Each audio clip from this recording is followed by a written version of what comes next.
Bugün miladi 28 Ağustos 2022 Pazar, Hicri 1444 1 Safer.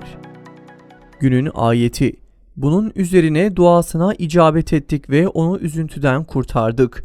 İşte biz iman edenleri böyle kurtarırız. Günün hadisi: bir genç ihtiyar bir kimseye yaşı sebebiyle ikramda bulunursa Allah yaşlılığında ona ikram edecek kimseleri mutlaka takdir eder. Tarihten haberdar olmak için tarihte bugün neler yaşandı hep birlikte bakalım. 1910 Karadağ Osmanlı Devleti'nden bağımsızlığını ilan etti. Sultan II. Abdülhamid'in tahttan indirilmesiyle iyice zayıflayan Osmanlı yönetimi Balkanları kontrol altında tutmakta oldukça zorlanıyordu. 1916 Birinci Dünya Savaşı'nda Almanya Romanya'ya savaş ilan etti.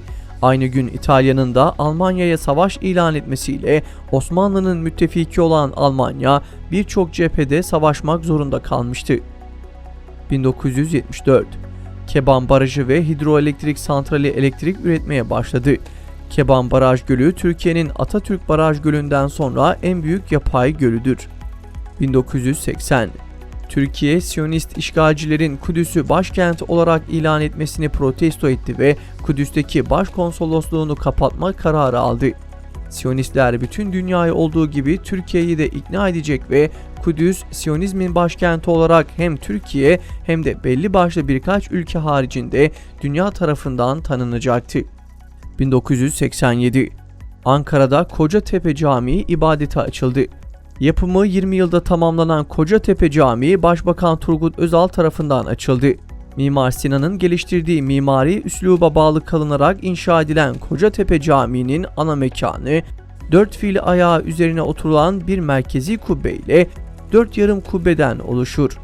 Caminin 88 metre uzunluğunda 4 minaresi vardır. 1995 Sırp ordusu Saraybosna Markale pazar yerinde katliam yaptı. 37 kişi katledildi, 90 kişi yaralandı. 1999 23 Nisan 1999'dan önce işlenmiş suçları kapsayan af yasa tasarısı mecliste kabul edildi. Bu tasarıyla cezaevlerindeki 70.000 tutuklu ve hükümlüden 26.500'ü serbest kaldı. 2014 Keşmir'de Pakistan ve Hindistan arasında meydana gelen çatışmalardan dolayı yaklaşık 15.000 Keşmirli Müslüman evini terk etmek zorunda kaldı. 2019 Başörtüsü için verdiği mücadelesiyle tanınan gazeteci yazar Şule Yüksel Şenler tedavi gördüğü hastanede vefat etti.